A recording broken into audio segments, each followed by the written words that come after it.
On this episode of Just In Case You Forgot, I'm going to talk to Stacey Colbert's sister, Danielle, and the sorority sisters about the day they had to pack up and move Stacey's things out of her Govenor Square apartment. I saw the dishes on the microwave I'd given her from our apartment, and they were inside of a crime scene, which is really unnerving. I know that I never felt like there was any hope that she was alive. I felt like she was too feisty, and I couldn't imagine how someone would be able to force her out of her apartment alive, let alone keep her somewhere. And at first, when I looked at it, my thought was he had kicked the door open to leave, but then I realized her door didn't open out. It was a residential door. It opened inward. He had kicked that door shut to keep her in. The apartment had been treated like a crime scene. 23-year-old Stacey was still missing. Detectives were running out of new leads to follow. I, in my heart, and this is my heart, I don't have the physical evidence, in my heart feel like this was someone that was an acquaintance of Stacey, that it was someone that Stacey probably recognized. I'm not saying it was like a friend, but I think someone that Stacey knew because she let that person in their house. I did not see any acts of violence, like in the entryway and everything like that. Now on Just In Case You Forgot. Just In Case You Forgot podcast is produced and hosted by William Swafford. Music was put together by William Swafford. To start off this episode, I want you, the listener, to try to mentally put yourself into the situation. Your family member or friend has been missing for months. The day comes when you have to go to that family member's or friend's place where they lived and pack up their things, everything that they own, before even knowing what happened to that family member or friend. I cannot imagine what feelings a person would feel when packing up a loved one's place, before even knowing what happened to that loved one. Stacey Colbert had lived in the Govenor Square apartment complex in 1998. A few months after Stacey had gone missing, the people who run the Govenor Square Complex wanted to take possession back over Stacey's apartment. That way the apartment could be rented out to someone else.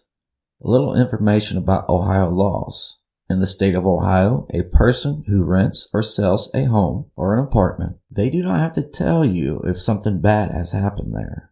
A person can move into a place where a violent crime has happened without ever knowing it. I asked Danielle if she remembered how long it was after Stacey had gone missing when they had to pack up Stacey's apartment. Stacey's apartment had been treated like a crime scene.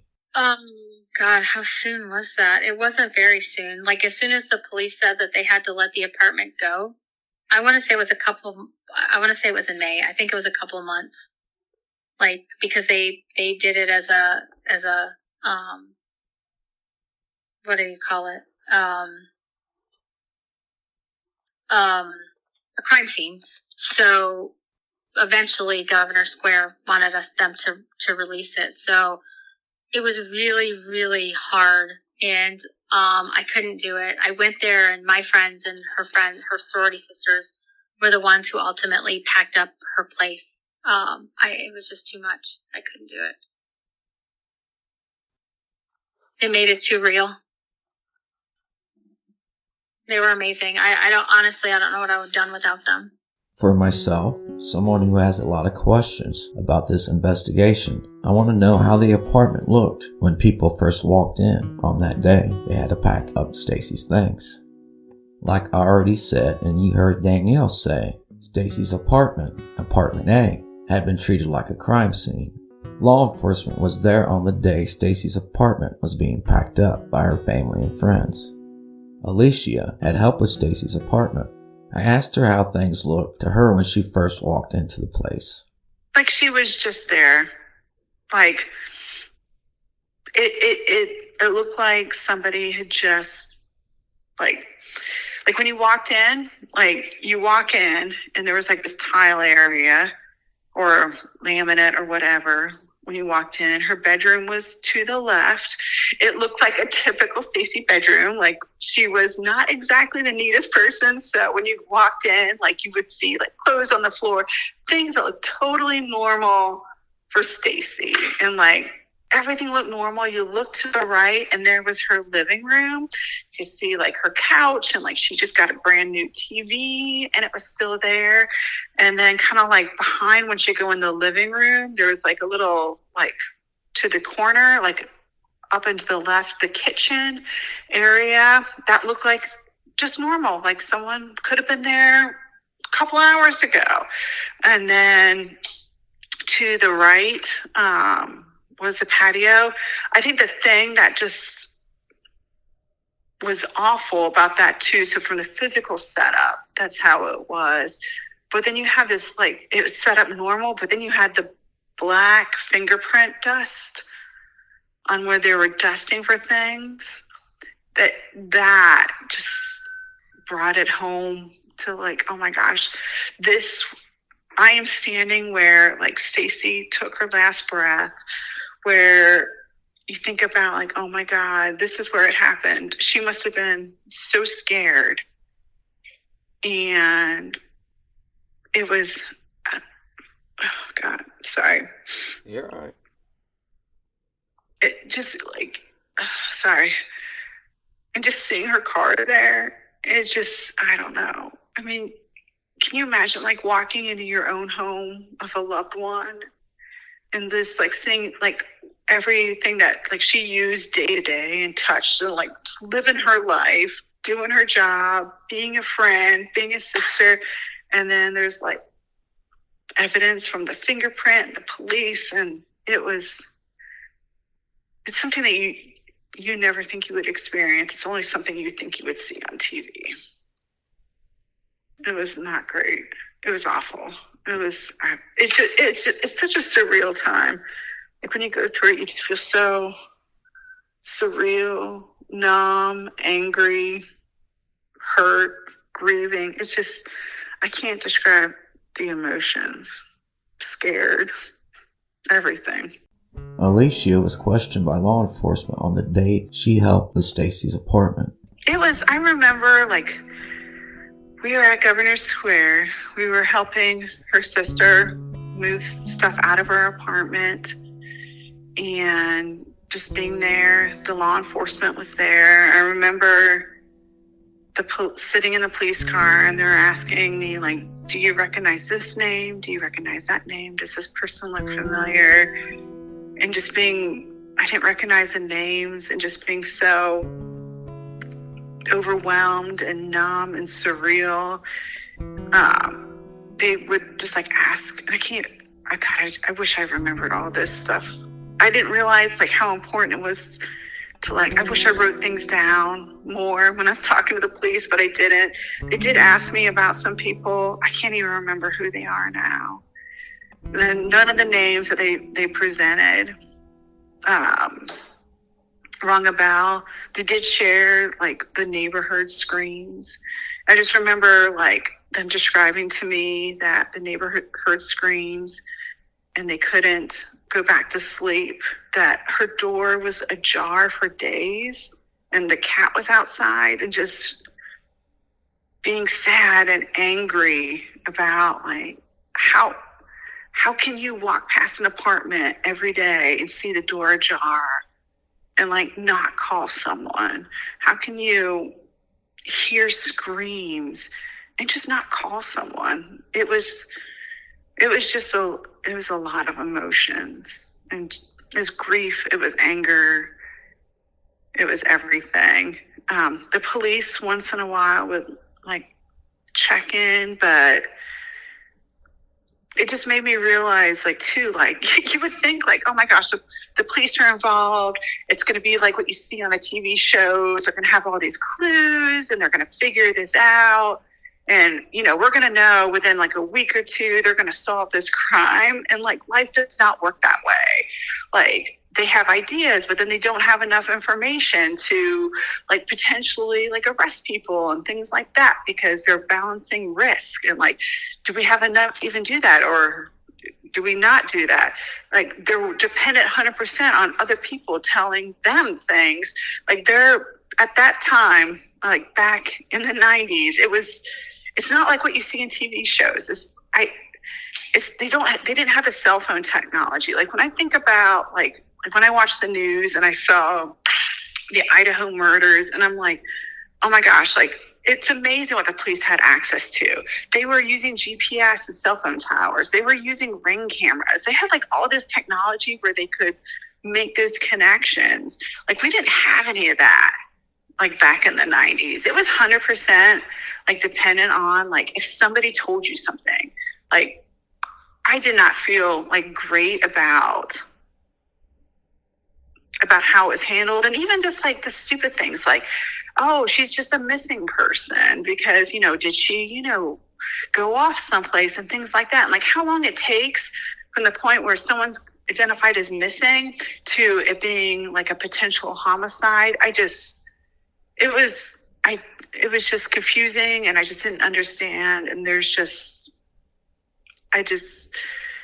was just not something that I ever imagined would happen to her or her family or us. And I thought they would be able to do what you see on TV, but life doesn't work that way. And it was so disappointing. Alicia did mention something about seeing fingerprint dust, but what did that fingerprint dust reveal? What else did people notice on that day when they first walked into apartment A at Govenor Square?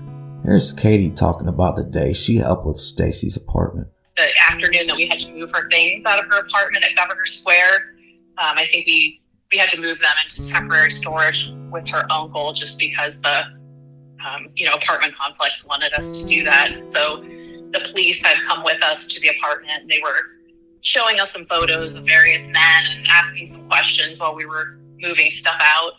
And it was the crime lab had already been through her apartment, so they had taken some samples and things out of there and like fingerprinted things. And it was really I saw the dishes on the microwave I'd given her from our apartment, and they were like inside of a crime scene, which is really unnerving. I know that I never felt like there was any hope that she was alive. I felt like she was too feisty, and I couldn't imagine how someone would be able to force her out of her apartment alive, let alone keep her somewhere. I couldn't, having moved things out of her apartment, I couldn't even imagine how someone got her from her apartment door to a car, even if the car was parked like in the closest spot, without risking being seen. But, in 1998, there weren't likely surveillance cameras anywhere. I already know that there was a media leak about a piece of carpet that had a blood stain on it that was taken out of Stacey's apartment. However, up to this point, I had no idea what room of the apartment that the carpet had been taken out of. Here's Paula. It was surreal. One of the first things I noticed when we walked in, I couldn't go into her bedroom. I think maybe her mom and sister went into her room. I couldn't do it. My husband and we mostly were focused on boxing up her family room. And Alicia and Katie were definitely there. Ashley was definitely there. There may have been other people I don't remember. But I feel like Alicia and Katie were mostly in the kitchen. It was kind of one area. When you walked in the door, you walked kind of right into her living room. Her bedroom and bathroom were off of the living room. And then the kitchen was off to the right as you walked into the apartment. But the first thing that I noticed was just a huge piece of carpet was gone. And there was a detective there watching us all very carefully. And I asked him about the carpet. And he told me that they had overreacted and taken too much carpet. There was just cat blood on it. Well, I think it might have been Alicia. Someone didn't know I had asked the detective this question. Either Alicia or Katie also asked about it, and they were told it was cat poop. And then I feel like a third person asked about it, and they were told it was just a little bit of Stacey's blood. It might have been from when she cut herself shaving. Like, they were pretty evasive and didn't want to tell us about that carpet that was missing. I remember one of the chairs in her kitchen was partially broken. I kind of assumed that she had tried to use it to defend herself. Probably the eeriest thing, what I still can see in my sleep, is a footprint on the back of her door. It was large. It was definitely a man. That's why I will always speak of her murderer as he. It was definitely a man's shoe. And at first, when I looked at it, my thought was he had kicked the door open to leave. But then I realized her door didn't open out. It was a residential door. It opened inward. He had kicked that door shut to keep her in.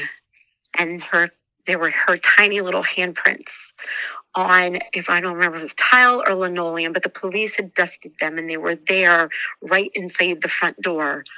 It was awful. But other than that, I mean, the scene was very sterile and sanitized. There wasn't any trace of blood or bodily fluids any place. Everything was just there as if she had just gone jogging or something. I believe her refrigerator door was open. I think the breadsticks might have still been on that counter too. They were gross. I think they might have still been there. I remember being told that her bedding was not on her bed, that her comforter was missing. But Danielle told us the police had taken all of that because they were looking for DNA. So I believe the police do have her bedding. I know for a while there was a rumor that the murderer had wrapped her up in her comforter and taken her, but I don't think there's any validity to that. Hey true crime fans, if you like Just In Case You Forgot, you will also want to check out Murderers in Ohio on YouTube. Murderers in Ohio is about men and women who have been convicted of murder in the state of Ohio. And it is hosted by myself, Bill Swafford. So go to Murderers in Ohio on YouTube and subscribe now. So we got a killer on a run in Ohio.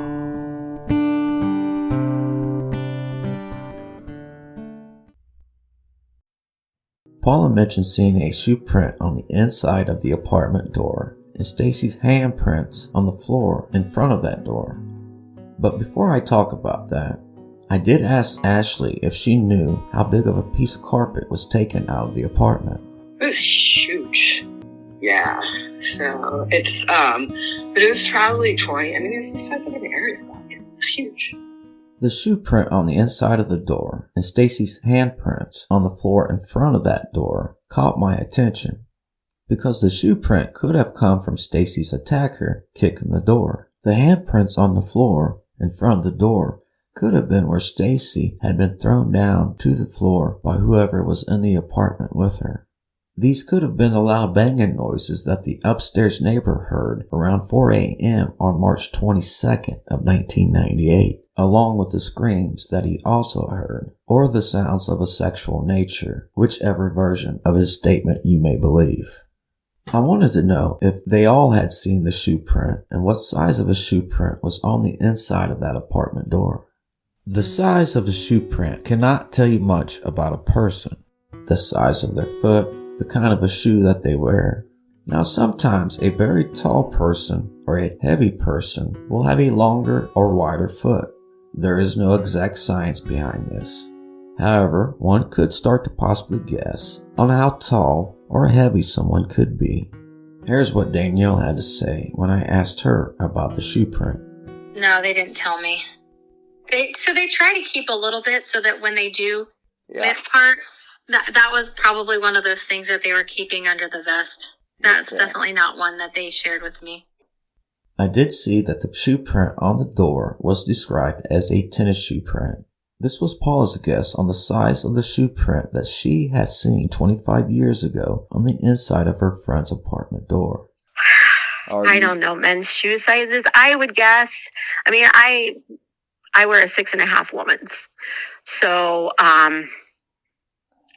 I would maybe, to me, it looked huge. I would say perhaps it was average for a man. So maybe like a 10 or an 11.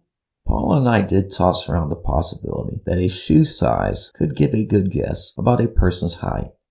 Right. Yeah. No, I didn't even think about that at that age. But, I mean, compared to my foot, it was huge. But I think for a man's foot, it was probably fairly average. Probably I would put it between a 9 and a 10 and an 11. Yeah. Law enforcement would keep an eye on people as they moved things out of Stacey's apartment. Well, and that makes sense because my husband is about 6 feet tall. And when we were moving things out, we could all feel the detective's eyes very acutely watching him. Yeah. So that would make sense. Yeah, he probably did wear about the same shoe size as him. I asked Katie about the shoe print on the inside of the door. Did you see a footprint on the inside of that door? Yeah, I remember when we were moving out, we thought that there was a print kind of up high, like waist high or so. And so we did wonder about that. I want to know whether the shoe print on the inside of the door was toe up or toe down. The reason for this is that would basically tell me if a person who kicked the door was facing the door when they kicked it or they had their back to the door. If the toe part of the print is facing up, the person who kicked the door was facing the door. If the toe part of the shoe print was facing downward, then the person more likely had their back to the door and did what people call a mule kick. I asked Katie about this. Yeah, I can't remember that part of it.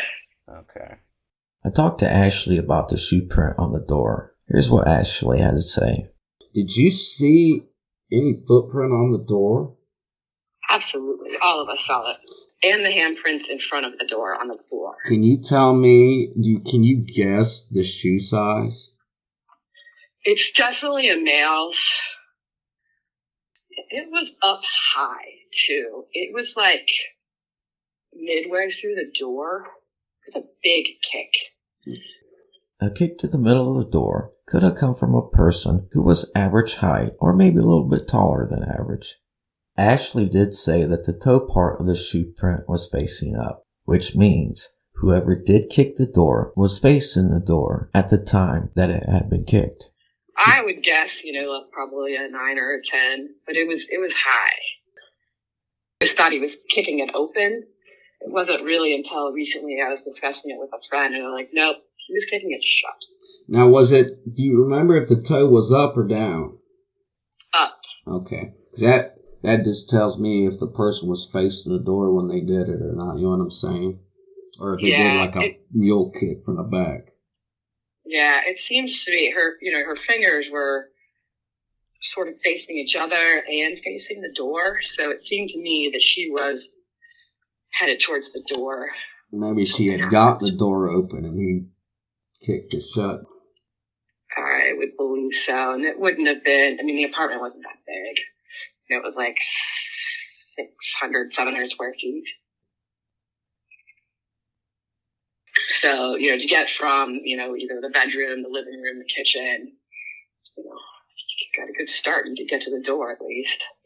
Now, I do want to point out that the shoe print on the inside of a door could have come from a person who come through the door, maybe carrying 2 armfuls of groceries or whatever, and used their foot to close the door. Now, Paula mentioned that it definitely looked like it was the size of a man's shoe. So this couldn't have come from Stacey, who lived alone in the apartment. Alicia was the last person that I had talked to. Now, when I asked her about a shoe print on Stacey's apartment door, I didn't say whether or not I was asking about the inside or the outside of the door. So when she answered, I believe she is referring to the outside of the apartment door. Here's how Alicia answered my question. Did you see a footprint on the door? No, I would have remembered that. Okay. So I, in my heart, and this is my heart, I don't have the physical evidence, in my heart feel like this was someone that was an acquaintance of Stacey, that it was someone that Stacey probably recognized. I'm not saying it was like a friend, but I think someone that Stacey knew. Alicia stated that she did not see any signs of violence in the entryway. Because she let that person in their house. I did not see any acts of violence. like in the entryway and everything like that. I only bring this up because I wonder if she knew that I was talking about the shoe print on the inside of the door, even though I did not say the inside of the door or the outside when I asked her the question. Or after 25 years, did Alicia forget about the shoe print? Or is it that after all this time, she still isn't sure about what she can talk about? It is known that there is no signs of a forced entry into Stacey's apartment. So Stacey had to have let someone into her apartment. There is still a possibility that someone could have been waiting outside of her doorway, and when Stacey opened the door to maybe leave or enter her apartment, a person could have forced their way into the apartment while the door was open. It is important to know whether or not there was a shoe print on the inside of Stacey's apartment door, and whether or not Stacey's handprints were on the floor in front of that door, because these could be possible signs of a possible struggle that could have happened in Stacey's apartment. They could have caused the loud banging noises that the upstairs neighbor heard on March 22nd of 1998. This was a missing person investigation. However, after 3 days of Stacey Colbert being missing, the missing person investigation would be treated like a homicide investigation based on what evidence that law enforcement discovered in apartment A at the Govenor Square apartment complex in Columbus, Ohio. I do feel like whoever was in the apartment with Stacey, that Stacey had known the person and for some reason had let that person into her apartment. After all this, the carpet taken from the living room, law enforcement watching as people move things, shoe print on the inside of the door, the handprints on the floor in front of the door, all this only adds questions to the stack of unanswered questions that already exist.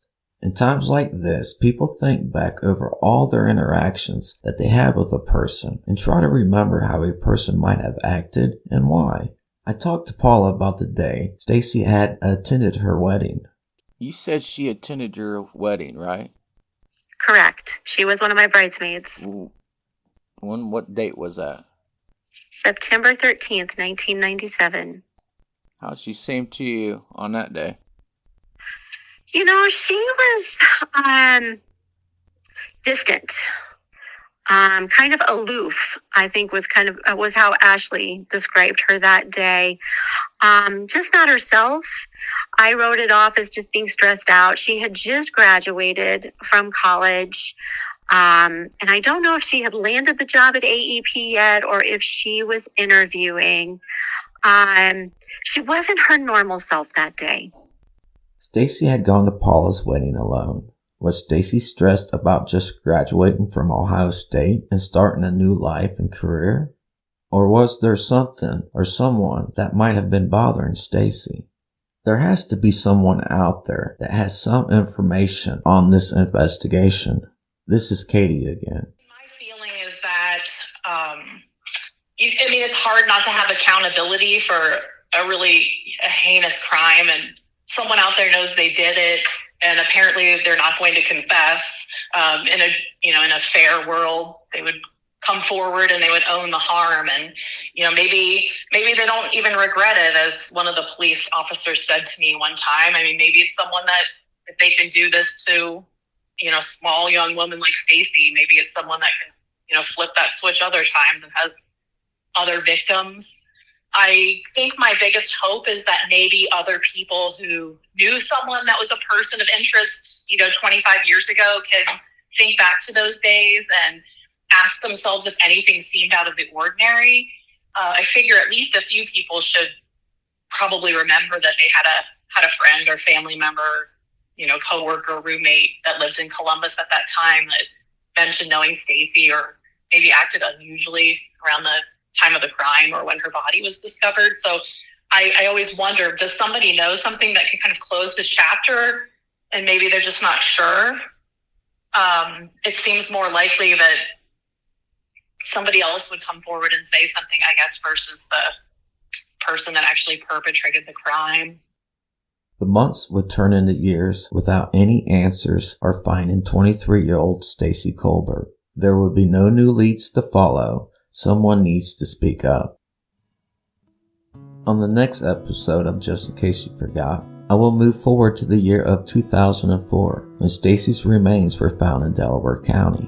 They reported it was like a 40-year-old, but I still got those little hairs raised on the back of my neck, thinking I have a really bad feeling about this. As long as she was still missing, there was still just that glimmer of hope. Then I will talk to the Delaware County detective who is currently working this investigation. My name is Jeff Bessinger, and I am currently a sergeant with the Delaware County Sheriff's Office when a hunter looking for his lost hunting dog located a skull in the woods. That started the investigation for Delaware County. That's next time on Just In Case You Forgot. Please remember that this is still an ongoing homicide investigation. If you have any information about the death of Stacey Colbert, please contact the Delaware County Sheriff's Department in Ohio. If you know about the Stacey Colbert investigation and would like to talk to me on this podcast, just in case you forgot, I can be emailed at miopodcast@outlook.com. Just In Case You Forgot podcast is produced and hosted by William Swafford. Music was put together by William Swafford.